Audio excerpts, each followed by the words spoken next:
Hello students, polytechnic academy online classes में आप लोग का स्वागत है। मैं श्याम सर। इस वीडियो लेक्चर में हम लोग पढ़ेंगे कम्युनिकेशन में यूज़ होने वाले चैनल्स।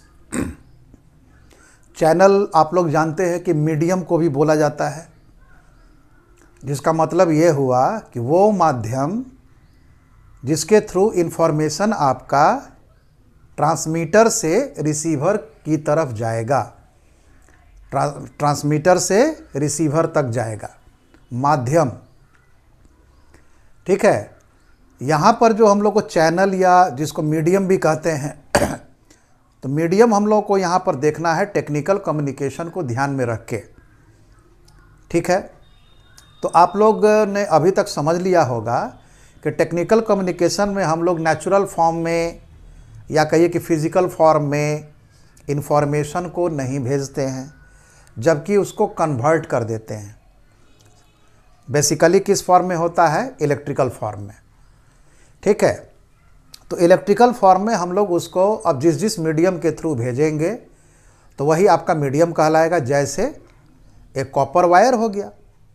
हम लोग जो लैंडलाइन टेलीफोन की बात करते हैं तो लैंडलाइन टेलीफोन जो है उसमें जो तार के थ्रू जाता है आपका सिग्नल, तो वो कॉपर का बना होता है।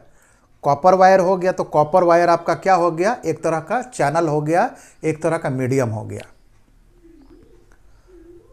उसी तरह से एक और भी तरह का केबल इस्तेमाल होता है जिसका नाम है ऑप्टिकल फाइबर।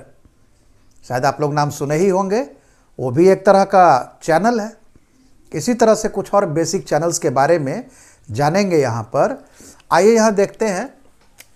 देखिए, टॉपिक कम्युनिकेशन चैनल्स में है। इन टेली कम्युनिकेशंस, कम्युनिकेशंस को आप लोग टेली भी कह सकते हैं। टेली का मतलब होता है दूर, कम्युनिकेशन का मतलब होता है, ठीक है ना, संप्रेषण हो गया। ठीक है। तो ये जो टेली कम्युनिकेशन की बात हो रही कि जब हम किसी से जो हमसे काफ़ी दूर है उसके साथ अगर हमको बात करना है, कम्युनिकेट करना है, तो इसका मतलब ये हो गया कि हमको वहाँ पर टेक्नोलॉजी का इस्तेमाल करना पड़ेगा। ठीक है ना, वहाँ पर टेक्नोलॉजी का इस्तेमाल करना पड़ेगा या किसी सिस्टम का इस्तेमाल करना पड़ेगा। तो इसीलिए कम्युनिकेशन को आज के संदर्भ में टेली कम्युनिकेशन बोले तो ज़्यादा बेटर होगा। In telecommunication channels can be, basic कौन कौन चैनल होते हैं? टेलीफोन चैनल्स होता है, ऑप्टिकल फाइबर चैनल्स होता है, रेडियो चैनल्स होता है, सैटेलाइट चैनल्स होता है। सब में हम लोग मीडियम की बात करेंगे। इनमें माध्यम कौन है? टेलीफोन चैनल्स में माध्यम कौन होता है? ऑप्टिकल फाइबर चैनल्स में माध्यम कौन होता है? कौन इन्फॉर्मेशन को कैरी करके ले जाता है? रेडियो चैनल्स में माध्यम कौन होता है? सैटेलाइट चैनल्स में माध्यम कौन होता है? और इनके कुछ कुछ इंट्रोडक्टरी, एकदम इंट्रोडक्शन, एकदम बेसिक चीज़। सबसे पहले देखिए telephone channels. These channels carry information in the form of electrical signals through copper wire. ये देखिए आगे आपके सामने। इसमें जो मीडियम का इस्तेमाल होता है वो कौन है? Copper wire. कहने के लिए टेलीफोन चैनल कहते हैं, लेकिन इसमें मीडियम क्या होता है? Copper wire. किस फॉर्म में भेजते हैं? इलेक्ट्रिकल सिग्नल्स फॉर्म में। ये कैसे सिग्नल्स होंगे? अभी के लिए मान लीजिए एनालॉग सिग्नल्स होंगे। एनालॉग कम्युनिकेशन होगा तो एनालॉग होगा, डिजिटल कम्युनिकेशन होगा तो वो एनालॉग फॉर्म में नहीं जाएगा। बताए थे एनालॉग तो होगा लेकिन उसको डिजिटल फॉर्म में कन्वर्ट करके वायर पे भेजा जाएगा। ये चीज़ है। ठीक है ना। These are bandwidth limited channels. इनका जो बैंडविड्थ होता है लिमिटेड होता है। फॉर एग्जाम्पल यहाँ आप लोग को बताए थे इसके बारे में। मान लीजिए कि स्पीच सिग्नल आप लोग को बताए थे are limited in the frequency range from 300 hertz to 3100 hertz. जो नेचुरल फ्रीक्वेंसी रेंज होता है स्पीच का वो होता है 70 हर्ट्ज से 4000 हर्ट्ज होता है। लेकिन इसको बैंड लिमिट कर दिया जाता है। बैंड लिमिट का मतलब कंप्रेस कर दिया जाता है। इधर से ये 300 हर्ट्ज तक से जाएगा और इधर से 3100 हर्ट्ज तक इस्तेमाल करते हैं। ये कंप्रेस करते, इसी को कहते हैं बैंड को लिमिट करना, ठीक है ना। तब इसका बैंडविड्थ निकाल सकते हैं। अगर बैंडविड्थ होता कुछ नहीं है, बैंडविड्थ होता कुछ नहीं है, highest frequency minus lowest frequency है। तो 3100 हर्ट्ज में से 300 हर्ट्ज घटाइएगा तो कितना आएगा, 2800 हर्ट्ज इसका बैंडविड्थ है। लेकिन यहाँ पर देखिए ये कितना है, तो 3930 हर्ट्ज है। तो नेचुरल फ्रीक्वेंसी रेंज जो है वॉइस का 3930 हर्ट्ज का बैंडविड्थ होता है। लेकिन जब हम लोग टेलीफोन में भेजते हैं तो कंप्रेस करके भेजते हैं। कंप्रेस करने को ही कहते हैं बैंडविड्थ लिमिट करना। लिमिट का मतलब समझ रहे हैं, नीचे से भी लिमिट लगाए हैं, ऊपर से भी लिमिट लगाए हैं। ये एक प्रॉपर्टी है, ठीक है। अब यहाँ पर आइए, ये लैंडलाइन टेलीफोन की बात हो रही है, ये ठीक है ना। लैंडलाइन टेलीफोन की बात हो रही है, जो कन्वेंशनल था, जो पुराने समय से चला आ रहा है। अब इसके बाद देखिए ऑप्टिकल फाइबर चैनल्स है। ऑप्टिकल फाइबर टेक्नोलॉजी मान के चलिए कि 1960-1970 के दशक में आया। इंडिया में तो अभी भी पूरा नहीं यूज हुआ है, लेकिन हाँ इंडिया में इस्तेमाल हो रहा है। जियो फाइबर, जियो गीगा फाइबर का नाम आप लोग सुने होंगे, उसमें ऑप्टिकल फाइबर का इस्तेमाल होता है, ठीक है। पहले देखिए क्या होता है, देखिए इंफॉर्मेशन को पहले हम लोग एनालॉग सिग्नल में कन्वर्ट करते हैं। एनालॉग सिग्नल से फिर हम लोग इसको डिजिटल सिग्नल में कन्वर्ट करते हैं। डिजिटल सिग्नल में कन्वर्ट करते हैं और फिर इसको लाइट सिग्नल में कन्वर्ट करते हैं और फिर जो है ये ऑप्टिकल फाइबर पे जाता है। प्रोसेस वही है, स्टेप आगे बढ़ गया।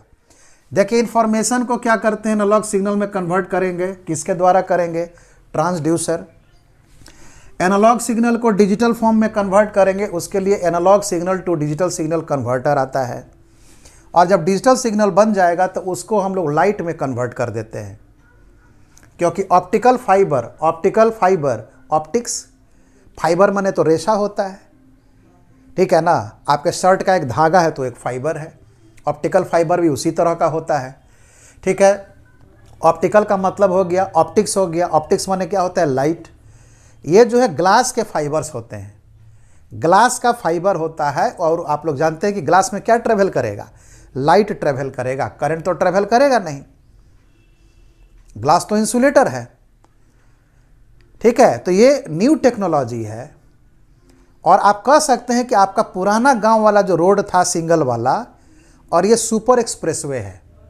बस ऐसे ही तुलना करिएगा, एकदम लेमैन में बताएं, एकदम मतलब कि ज़मीनी स्तर पे बताएं, तो आपके गांव का जो खड़खड़िया रोड था वहाँ पर हटा के 6 लेन का सुपर एक्सप्रेसवे बन जाए, 8 लेन का सुपर एक्सप्रेसवे बन जाए, वही है ऑप्टिकल फाइबर।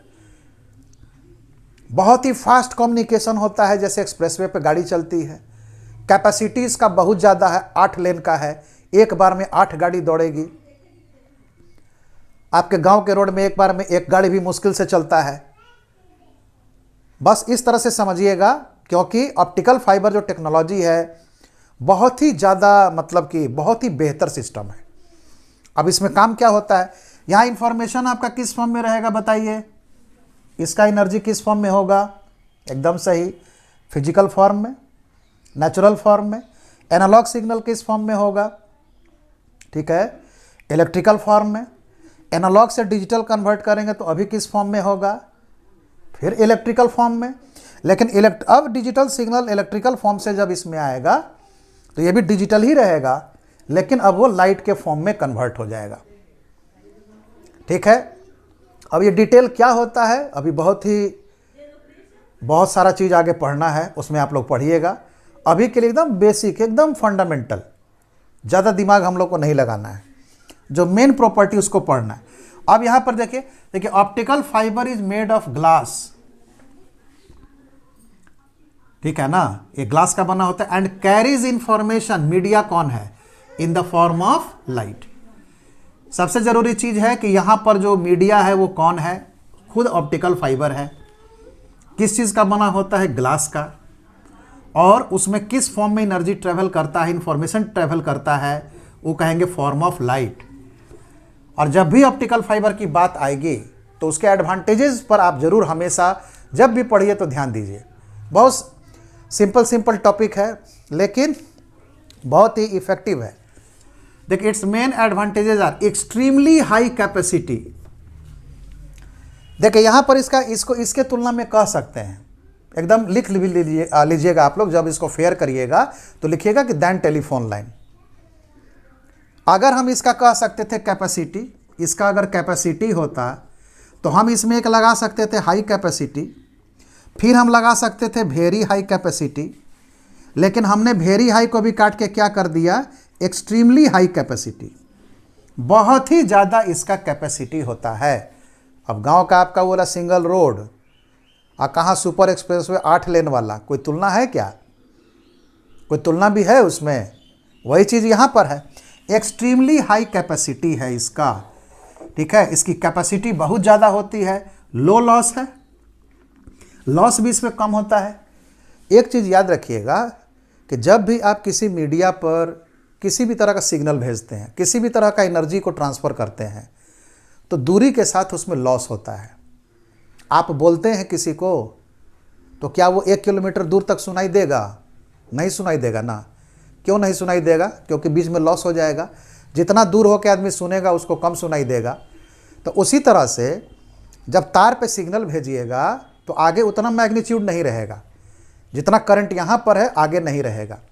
ये पावर ट्रांसमिशन में भी होता है। बिजली जो हम लोग आता है घर में, खेत में देखे होंगे बड़ा बड़ा टावर है, उसमें भी जाता है तो लॉस होता है। किसी भी तरह से जब हम कुछ चीज़ को, एनर्जी को प्रोपगेट करते हैं तो उसमें लॉस होता है। ऑप्टिकल फाइबर में वो बहुत कम होता है, लो लॉस। ठीक है ना, उसके मामले में भी बहुत अच्छा है, इसमें लॉस भी बहुत कम होता है। लॉस को पूरा करने के लिए फिर वहाँ पर डिवाइस लगाना पड़ता है, तो लो लॉस है तो इसमें डिवाइस भी कम लगाना पड़ेगा। लॉस होता है तो उसके लिए सब जगह वही काम करते हैं, टेलीफोन में या कहीं और भी हो गया, केबल टीवी हो गया, कहीं पर भी जब लॉस ज़्यादा होगा ना तो एक तो डिवाइस लगेगा लॉस को क्षतिपूर्ति करने के लिए, उसका और पावर बढ़ाने के लिए। पावर बढ़ाने का डिवाइस लगाना पड़ेगा, उसका इसमें बचत हो जाता है, तो लॉस भी इसमें कम है। इम्यून शब्द से तो आप लोग बहुत ये परिचित हो गए होंगे। इम्यून का मतलब कोरोना से इम्यूनिटी, बॉडी का इम्यूनिटी के बारे में बात करें, क्या होता है? रोग से लड़ने की क्षमता, प्रतिरोधी क्षमता, किसी भी चीज़ से लड़ने की क्षमता। इसकी लड़ने की क्षमता इम्यून टू किसके प्रति बहुत अच्छी है? किस चीज़ के प्रति बहुत अच्छी है? Electromagnetic interference. Electromagnetic interference, interference का मतलब होता है किसी दूसरे के काम में टांग अड़ाना, इंटरफेयर करना। ठीक है ना। और इलेक्ट्रोमैग्नेटिक तो एनर्जी हो गया। देखिए सिंपल बताते हैं, मान लीजिए कि यहाँ पर पोल पर बिजली वाला तार गया है, कितना भाई? तो 220 वोल्ट। बात समझ गए?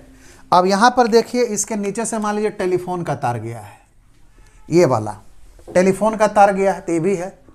अब इसमें क्या होगा कि टेलीफोन का तार है, ये वाला पावर वायर है और ये टेलीफोन वाला है। अब क्या होगा कि जब भी फैराडेज लॉ में आप लोग पढ़े होंगे, फैराडेज लॉ का एक बहुत बेसिक लॉ है, या इलेक्ट्रोमैग्नेटिज्म में पढ़े होंगे, इलेक्ट्रोमैग्नेटिज्म में पढ़े होंगे कि जब भी कोई तार में अगर करंट पास करेंगे तो मैग्नेटिक फील्ड बनाता है, और उस मैग्नेटिक फील्ड में अगर कोई कंडक्टर आ गया तो इसमें करंट बनेगा। क्या बनेगा? माने उल्टा भी काम करेगा। करंट फ्लो करवाएंगे तो मैग्नेटिक फील्ड बनेगा, मैग्नेटिक फील्ड वहां पर कंडक्टर के चारों तरफ लाएंगे तो कंडक्टर में क्या होगा? करंट बनेगा। तो मान लीजिए कि यहाँ से आपका ये 220 वोल्ट वाला जो है यहाँ से करंट जा रहा है, तो ये मैग्नेटिक फील्ड बनाएगा ना, ये अपना चारों तरफ मैग्नेटिक फील्ड बनाएगा। और अगर टेलीफोन वाला तार उसके नज़दीक से गुजर रहा है तो इसमें एक एक्स्ट्रा करंट इंड्यूस होगा, एक नया करंट आएगा, जो किसके कारण आएगा? वो बिजली वाला तार के कारण आएगा। इसका मतलब यह हो गया कि बिजली वाला तार इसके साथ क्या कर रहा है? इंटरफेरेंस कर रहा है। कैसा है? Electromagnetic interference. Electric current pass कर रहा है, मैग्नेटिक फील्ड बन रहा है, तो इलेक्ट्रोमैग्नेटिक इफेक्ट हो गया। ठीक है, जो आप लोगों ने फिजिक्स में पढ़ा भी होगा। तो इस तरह के इंटरफेरेंस से ऑप्टिकल फाइबर को कोई मतलब नहीं है, क्योंकि ये तो इंसुलेटर है। इसमें कुछ नहीं होता है। यह इसका बहुत बड़ा फ़ायदा है। इसको इस तरह सोचना है कि जब हम लोग वायर को बिछाते हैं, एक जगह से दूसरे जगह ले जाते हैं, तो किसी भी तरह का वहाँ पर इलेक्ट्रिकल सिस्टम अगर होगा तो वहाँ पर इलेक्ट्रोमैग्नेटिक इंटरफेरेंस होगा, जिससे ये इम्यून है। इसके उससे इलेक्ट्रोमैग्नेटिक इंटरफेरेंस से लड़ने की क्षमता, इसकी प्रतिरोधी क्षमता बहुत अच्छी है। स्मॉल साइज एंड वेट, बस ये याद रखना है, स्मॉल साइज एंड वेट। इसका वायर एक तरह से कहिए, साइज का मतलब डायमीटर की बात हो रही है, ठीक है ना। कॉपर वायर अगर इतना मोटा होगा तो ये जो है मात्र इतना मोटा होगा, बहुत ही पतला होता है, बहुत ही पतला होता है, ठीक है। एंड वेट, जब पतला हो गया तो इसका वेट भी काफ़ी कम होगा।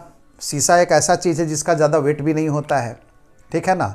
तो ये इसके 4 एडवांटेजेस है। ऑप्टिकल फाइबर की जब बात आएगी तो और भी इसके एडवांटेजेस हैं, लेकिन ये सब हाइलाइट्स हैं, इसके मेन फीचर्स हैं, ठीक है ना। सबसे मेन फीचर है इसका एक्सट्रीमली हाई कैपेसिटी।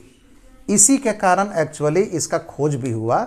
लोग जो है सुपर एक्सप्रेसवे बनाना चाह रहे थे टेलीकम्युनिकेशन चैनल का, और टेलीकम्युनिकेशन चैनल का सुपर एक्सप्रेसवे अगर कहा जाए तो वो कौन है? Optical fibre. लौटते हैं तो फिर और भी बाकी दोनों के बारे में बात करते हैं।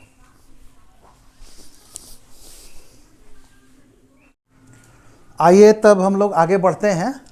जैसा हमने बताया कि किसी भी कम्युनिकेशन सिस्टम का चैनल या मीडियम बहुत इंटरेस्टिंग टॉपिक है और सबसे इम्पॉर्टेंट टॉपिक भी है, ठीक है। उसी क्रम में चैनल्स भी और भी बहुत तरह के हैं, लेकिन आप लोग को यहाँ पर बेसिक 4 का हमने जिक्र किया है, जो कि सबसे ज़्यादा इस्तेमाल होता है, जो आप अपने अगल बगल देखते हैं।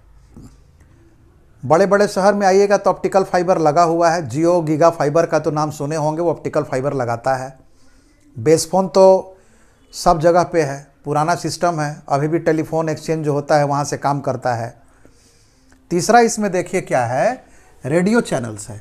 रेडियो का मतलब होता है wireless channel. Radio wave wireless communication का पार्ट है, ठीक है। These are wireless channels. इसमें क्या होता है कि तार की सहायता से नहीं, जो मीडियम इंफॉर्मेशन को कैरी करेगा, जो मीडियम इंफॉर्मेशन को यहाँ कैरी करेगा, वो यहाँ पे वायर नहीं होता है, वो होता है आपके धरती का वायुमंडल, धरती का वायुमंडल। अब दूसरी बात, अगर कॉपर वायर था तो करंट के फॉर्म में जाएगा, ऑप्टिकल फाइबर में लाइट के फॉर्म में जाएगा। वायुमंडल में किस फॉर्म में जाएगा? तो वायुमंडल में ना ही हम लोग ऑप्टिकल लाइट के थ्रू भेजते हैं और ना ही हम लोग इसको करंट के थ्रू भेजते हैं। हम लोग इसको किसके थ्रू भेजते हैं? तो वो होता है वेव। क्या बोलते हैं? ए वेव के फॉर्म में भेजते हैं। वेव तो एटमॉस्फेयर में ट्रैवल कर सकता है, और वो वेव चूंकि इलेक्ट्रिक एंटेना से पैदा किया जाता है। एंटेना तो आप लोग जानते होंगे, हर रेडियो में एरियल होता है, टीवी टावर के पास एंटेना होता है। तो एंटेना में करंट देके उसको पैदा किया जाता है। जैसे अगर किसी पेन को खड़खड़ाएं तो साउंड वेव बनेगा, कोई लचीला चीज़ को ऐसे ऐसे खड़खड़ाएं, पंखा को ऐसे तेज़ी से हिलाएं तो थोड़ा साउंड पैदा होगा। उसी तरह से एंटेना में क्या होता है कि करंट पास करके और वेव पैदा करते हैं। यही कारण से उसका नाम है इलेक्ट्रोमैग्नेटिक वेव। क्या नाम है? Electromagnetic wave. ये बहुत इंपॉर्टेंट है, एकदम याद रखिएगा कि रेडियो ट्रांसमिशन में, रेडियो चैनल्स में एटमॉस्फेयर के थ्रू सिग्नल किस फॉर्म में जाता है तो उसको वेव में कन्वर्ट कर दिया जाता है। और वो वेव जो है खास तरह का वेव, वो साउंड वेव नहीं है, वो साउंड वेव नहीं है। वो कैसा वेव है? इलेक्ट्रोमैग्नेटिक वेव है। क्यों भाई? क्योंकि वहाँ पर फिर हमको रिसीविंग के समय इलेक्ट्रोमैग्नेटिक वेव को करंट में बदलना होगा। ट्रांसमिशन के समय करंट देंगे, एंटेना में जाता है और वेव में बदलता है। और जब आप रिसीव करते हैं तो एंटेना उसको क्या करता है कि वेव से करंट में बदल देता है, फिर आपका करंट के फॉर्म में काम होता है। ये सब एनालॉग है, ठीक है ना। ये सब एनालॉग सिस्टम की बात हो रही। देखिए दीज आर वायरलेस चैनल्स, ये एक खास बात है इसके बारे में। These channels carry information through earth's atmosphere in the form of electromagnetic, को शॉर्ट में ईएम कहते हैं, ईएम वेव्स, ईएम वेव्स के फॉर्म में। अब ये याद रखिएगा, कम्युनिकेशन पढ़ रहे हैं तो समझिए कि ईएम वेव्स से आपका एकदम परिचित हो जाना चाहिए, ठीक है ना। यहाँ से जब हम लोग एंटेना लगाएंगे, एंटेना यहाँ लगाएंगे ना, तो वेव यहाँ से बनेगा, यही वेव आगे की तरफ ट्रेवल करता है। और जब यहाँ पर रिसीवर लगाएंगे, रिसीवर जब लगाएंगे तो ये सब वेव जाके इससे टकराएगा, टकराएगा तो वापस इसमें क्या पैदा करता है, करंट। यहाँ से क्या देते हैं, करंट, ठीक है ना, ये इसमें देता है। तो एंटेना भी एक तरह का ट्रांसड्यूसर है, माने ऐसा कहिए कि कन्वर्टर कह सकते हैं, कन्वर्टर इसको कह सकते हैं। इलेक्ट्रिकल एनर्जी को इलेक्ट्रोमैग्नेटिक एनर्जी में कन्वर्ट करता है, and vice versa. Transducer category में नहीं रखेंगे, वहाँ पर फिजिकल फॉर्म से इलेक्ट्रिकल फॉर्म होता है, ठीक है। तो इलेक्ट्रिकल फॉर्म से इलेक्ट्रोमैग्नेटिक फॉर्म में कन्वर्ट कर रहा है, इलेक्ट्रिकल एनर्जी को वेव में कन्वर्ट कर रहा है। एग्जाम्पल्स क्या है भाई, सबसे कॉमन एएम रेडियो, शायद आप लोग सुने होंगे कि नहीं। एएम का मतलब होता है एम्पलीट्यूड मॉड्यूलेशन। जब इस रेडियो का नाम सुन रहे हैं तो एम्पलीट्यूड मॉड्यूलेशन याद रखिए, ठीक है। एफएम का नाम क्या है, फ्रीक्वेंसी मॉड्यूलेशन, फ्रीक्वेंसी मॉड्यूलेशन, ठीक है।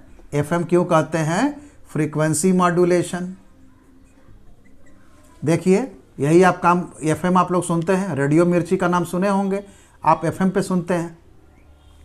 एएम जो है ये भी एक रेडियो है। जब बाज़ार से अलग से रेडियो खरीदिएगा तो उसमें एएम भी होता है, एफएम भी होता है, ठीक है ना। एफएम रेडियो है, टीवी ट्रांसमिशन तो जानते ही है, लेकिन कौन वाला, टावर वाला, कौन वाला, उसको कहते हैं टेरेस्ट्रियल, क्षेत्रीय। टेरेस्ट्रियल का मतलब है क्षेत्रीय, ठीक है ना, क्षेत्रीय हो गया,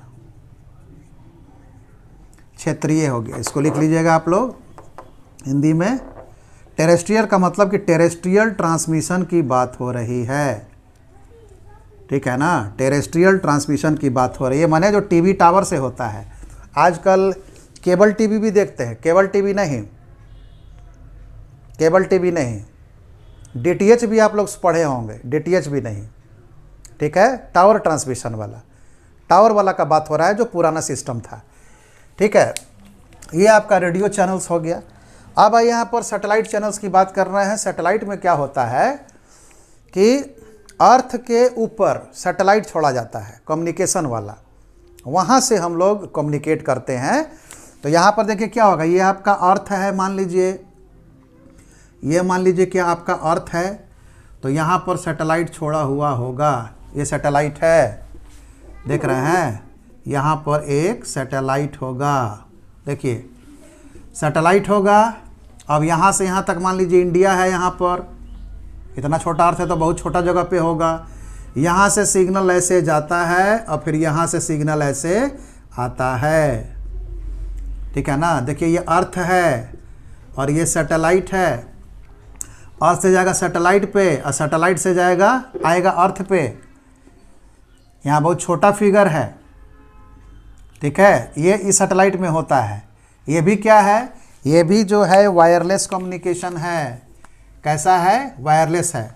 वायरलेस का मतलब है कि इसमें एटमॉस्फेयर क्या, हमारा वायुमंडल मान के चलिए कि 500 किलोमीटर तक है हमारा वायुमंडल। अभी क्षोभ मंडल जो है ना, करीब मान के चलिए कि 15-16 किलोमीटर है। सबसे नीचे वाले मंडल को भूगोल पढ़े होगे सब तो जानते होगे, सबसे नीचे वाला क्षोभ मंडल होता है। तो क्षोभ मंडल जो है 12 किलोमीटर से लेकर 16-18 किलोमीटर तक लोग बोलते हैं, लेकिन हमारा वायुमंडल है करीब 500 किलोमीटर तक है। यहाँ से याद रखना कि ये जो है, ये सैटेलाइट जो है एक सर्कुलर ऑर्बिट में होता है और इसका हाइट जो होता है 36,000 किलोमीटर होता है। कम्युनिकेशन के लिए, कॉमर्शियल कम्युनिकेशन के लिए जो सैटेलाइट हम लोग छोड़ते हैं ऊपर में, वो एक सर्कुलर ऑर्बिट में होता है। जैसे मून का ऑर्बिट होता है ना, उसी तरह से इस हमारा जो ये आर्टिफिशियल कृत्रिम सैटेलाइट है, इसका जो ऑर्बिट होगा ये सर्कुलर होता है और ये हमारी धरती से 36,000 किलोमीटर ऊपर होता है। ठीक है, और इसमें सैटेलाइट यहाँ पर ये 24 घंटे में इसका पूरा चक्कर पूरा करता है, 24 घंटे में चक्कर पूरा करता है, जो कि अर्थ के घूर्णन का टाइम है, एक पूरा का पूरा घूर्णन का टाइम है। तो इसका मतलब है कि हमेशा वो क्या रहेगा, सामने रहेगा, कभी भी हमारे इंडिया से इधर उधर नहीं भटकेगा। हमारे यहाँ पर इंडिया है, ये है, अगर ऐसे ऐसे घूम रहे हैं तो ये साथ साथ घूमता रहेगा, क्योंकि ये भी 24 घंटा में चल रहा है, ये भी 24 घंटा में चल रहा है। ठीक है, और 2 गो रेलगाड़ी, आप रेलगाड़ी पर चढ़े होंगे, दोनों रेलगाड़ी जब अगल बगल चलती है एक के स्पीड से, तो लगता है कि सामने वाला आदमी बैठा हुआ है, हमेशा सामने है। खैर वो सब छोड़िए, यहाँ पर मेन चीज़ याद रखिएगा कि एक सर्कुलर ऑर्बिट में होता है, जिसका हाइट जो है अर्थ के सरफेस से 36,000 किलोमीटर अप्रॉक्सीमेटली होता है। These channels transmit and receive information in the form of EM waves through satellite link.